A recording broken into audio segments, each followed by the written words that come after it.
ओम शांति। भ्राता अमीर चंद जी मम्मा के साथ का अपना अनुभव इस प्रकार बताते हैं कि मातेश्वरी जी में मैंने देखा कि उनको शिव बाबा के महावाक्यों पर बहुत ध्यान रहता था। उस समय आबू से साकार बाबा का मातेश्वरी के लिए पत्र आया था। उस पत्र में शिव बाबा के महावाक्यों की पॉइंट्स और साथ में साकार बाबा का कारोबार का पत्र भी था। मातेश्वरी जी ने पहले शिव बाबा के महावाक्य पढ़े, फिर बाद में साकार बाबा का कारोबार संबंधी पत्र पढ़ा। उस समय दादी मनोहर इंदिरा जी वहाँ थी। उन्होंने मातेश्वरी जी से पूछा, मम्मा, आपने पहले पत्र पढ़ने की बजाय ज्ञान बिंदुओं को ही क्यों पढ़ा? तब मातेश्वरी जी ने कहा, हमारे जीवन का आधार ही है शिव बाबा का ज्ञान। यह हमारा भोजन है। मुझे इसकी बहुत प्रतीक्षा रहती है।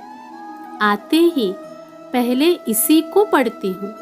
कारोबार का समाचार बाद में पढ़कर जो करना है उसको करती हूँ। इस प्रकार ज्ञान की अथॉरिटी और ज्ञान की देवी होते हुए भी मातेश्वरी जी में ईश्वरीय ज्ञान पिपासा सदा रहती थी। वे ज्ञान वर्षा के ज्ञान मोतियों की प्रतीक्षा में रहने वाली ज्ञान छात्रक थी। बाबा की मुरली के लिए भी बहुत ही सम्मान मम्मा दिया करती थी।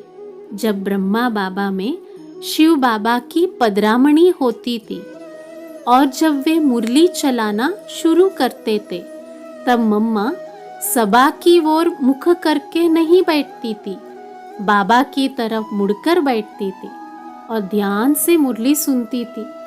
मम्मा का बैठने का स्थान भी बाबा के बरोबर ही होता था। फिर भी मम्मा बाबा की तरफ मुख करके ही बैठती थी। ज्ञान के क्षेत्र में मम्मा संपूर्ण निश्चय बुद्धि थी। परमात्मा के महावाक्यों को गहन रुचि तथा समझ के साथ बार बार पढ़ती थी। उनके अनुभव के अनुसार मुरली जीवन को संपूर्ण एवं संपन्न बनाने का एकमात्र साधन था। वास्तव में अभ्यास तथा गहन मनन चिंतन के आधार पर उन्होंने यह प्रतिभा विकसित कर ली। मम्मा मुरली ऐसी सुनती थी कि एक बार सुना और बुद्धि में छप गया। बाबा की एक पॉइंट सुनकर उसके 10 राज निकाल देती थी। बाबा की एक पॉइंट पर मम्मा 1 घंटा तक बोल सकती थी। इतनी ज्ञान की गहराई थी उनमें। मम्मा रोज मुरली जरूर पढ़ती थी अथवा टेप द्वारा सुनती थी। भले ही रात के 11 बजे हो, लेकिन कल की मुरली पढ़कर ही सोती थी। जितनी अपने कर्तव्य पर पक्की रही, उतनी ही ईश्वरीय पढ़ाई पर भी पक्की रही। पहले यह सिस्टम थी कि जो भी बात करेगा वह उस दिन की मुरली की पॉइंट से शुरू करेगा और अंत भी मुरली की पॉइंट से ही करेगा। बाबा या मम्मा किसी को भी पत्र लिखते थे तो भी उस पत्र के आरंभ और अंत में उस दिन की ज्ञान की मुरली की पॉइंट्स लिखते थे। ब्रह्मा कुमारी शांता जी मातेश्वरी के प्रति अपने उद्गार इस प्रकार व्यक्त करती हैं।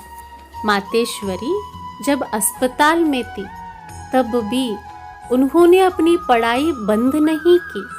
वहाँ भी वे प्रतिदिन मुरली सुनती थी और पढ़ती रहती थी। अनेक बार हमने माँ से प्रश्न पूछा कि माँ, इस ईश्वरीय ज्ञान यज्ञ में तो बहुत बहनें और भाई आए। इनमें से कई आपसे आयु में बड़े भी थे और कई इस यज्ञ में आपसे थोड़ा पहले भी आए हुए थे, तो भी आपने उन सबकी भेंट में यह उच्च स्थिति कैसे प्राप्त की जो आप सरस्वती कहलाई?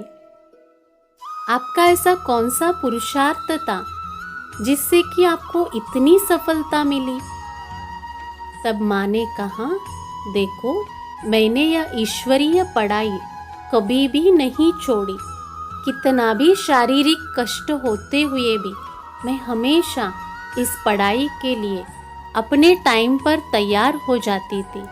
माँ शारीरिक कष्ट के अंतिम दिन तक भी नित्य प्रति ज्ञान स्नान करती रही। ओम शांति।